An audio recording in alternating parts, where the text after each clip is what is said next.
ಇನ್ನು ಮುಂದೆ ನಿಮ್ಮ ನೆಚ್ಚಿನ ಧಾರಾವಾಹಿಗಳ ಫುಲ್ ಎಪಿಸೋಡ್ಗಳು ಸನ್ ನೆಕ್ಸ್ಟ್ ಆಪ್ನಲ್ಲಿ ಮಾತ್ರ.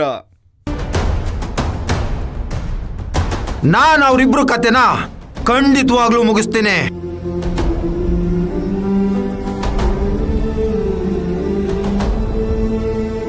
ಇನ್ಮೇಲೆ ನೀವು ಈ ಮನೆಗೆ ಬರಬೇಡಿ. ನಾನು ನನ್ನ ಮಗಳು ಇನ್ಮೇಲೆ ಈ ಮನೇಲಿ ಇರಲ್ಲ.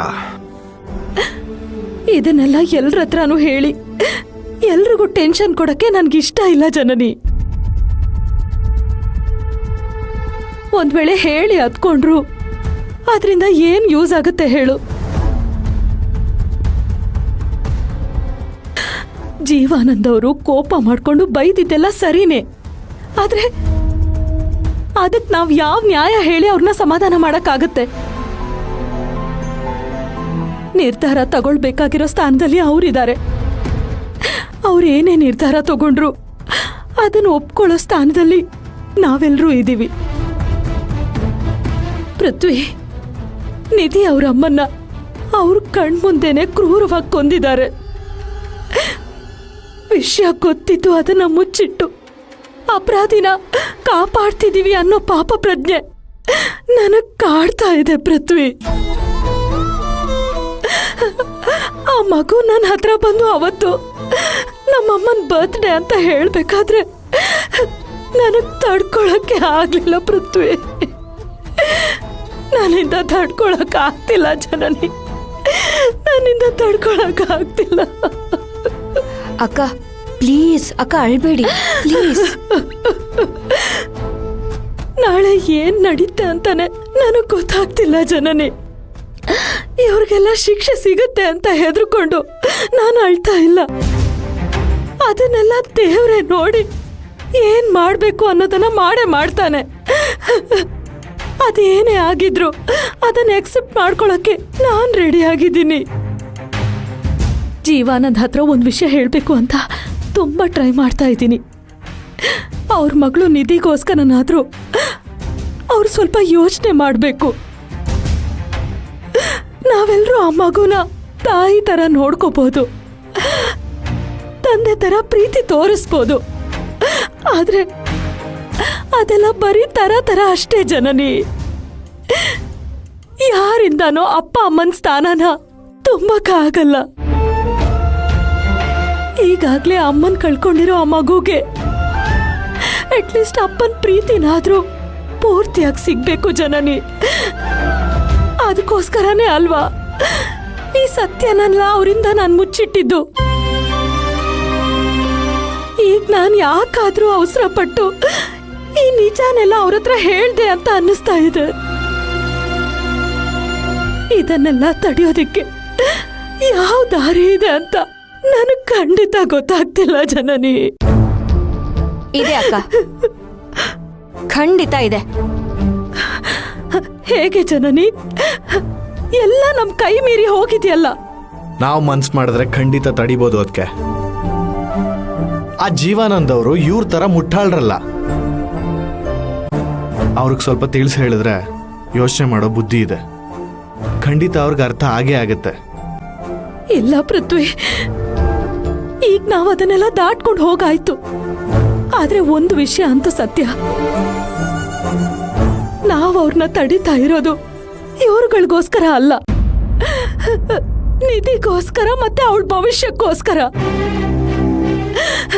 ಇದನ್ನೆಲ್ಲ ಅವ್ರು ಅರ್ಥ ಮಾಡ್ಕೊಂಡ್ರೆ ನನಗಷ್ಟೇ ಸಾಕು. ಅಕ್ಕ, ನೀವ್ ಅಳೋದು ನಿಲ್ಸಿ ಧೈರ್ಯವಾಗಿರಿ.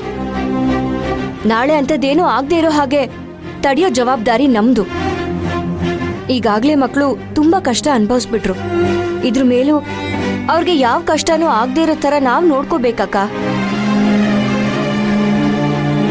ಜೀವಾನಂದ್ ಸರ್ ಖಂಡಿತ ಕೋಪದಲ್ಲಿ ದುಡುಕಿ ಇಂಥ ನಿರ್ಧಾರ ತಗೊಂಡಿರ್ತಾರೆ. ಅವ್ರಿಗೆ ನಿಧಾನವಾಗಿ ತಿಳಿಸ್ ಹೇಳಿದ್ರೆ ಖಂಡಿತವಾಗ್ಲೂ ಅರ್ಥ ಮಾಡ್ಕೋತಾರೆ ಅಕ್ಕ.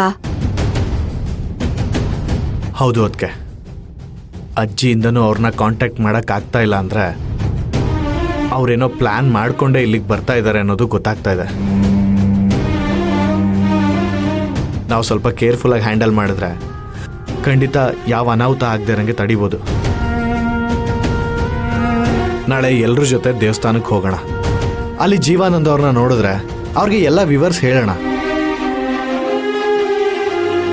ಖಂಡಿತ ಅವ್ರ ಮನಸ್ಸು ಬದಲಾಗುತ್ತೆ ಅನ್ನೋ ನಂಬಿಕೆ ನನಗಿದೆ. ಅದಕ್ಕೆ ಅಕ್ಕ ಮೊದ್ಲು ನೀವ್ ಅಳದ್ ನಿಲ್ಸಿ ಧೈರ್ಯವಾಗಿರಿ ಅಕ್ಕ. ಅವಾಗ್ಲೇ ಹೇಳ್ದಂಗೆ ನಿಮ್ ಜೊತೆ ನಾವ್ ಯಾವಾಗ್ಲೂ ಇರ್ತೀವಿ. ಅವ್ರ ಹತ್ರ ಮಾತಾಡಿ ಹೇಗಾದ್ರೂ ಕನ್ವಿನ್ಸ್ ಮಾಡೋಣ. ಅಕ್ಕ ಪ್ಲೀಸ್ ಅಳ್ಬೇಡಿ ಅಕ್ಕ. ಅದಕ್ಕೆ ಅಳ್ಬೇಡಿ. ಇವಾಗ ನಡೀರಿ ಒಳಗೆ. ಬನ್ನಿ ಅಕ್ಕ, ಬನ್ನಿ ಬನ್ನಿ.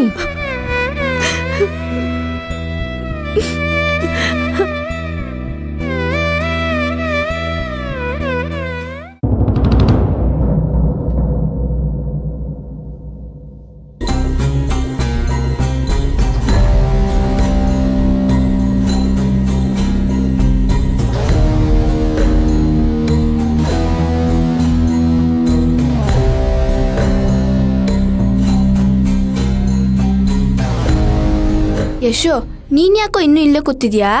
ಹೋಗ್ ಮಲ್ಕೊಳಲ್ವಾ? ಇನ್ನೂ ಯಾಕೆ ಬದುಕಿದ್ದೀನಿ ಅಂತ ಕೇಳು. ಯಾಕೋ ಹಿಂಗೆಲ್ಲ ಮಾತಾಡ್ತಿದ್ಯಾ? ನಿನ್ಗೇನೋ ಆಯ್ತು? ಇನ್ನೇನಾಗ್ಬೇಕ ಗಹನ?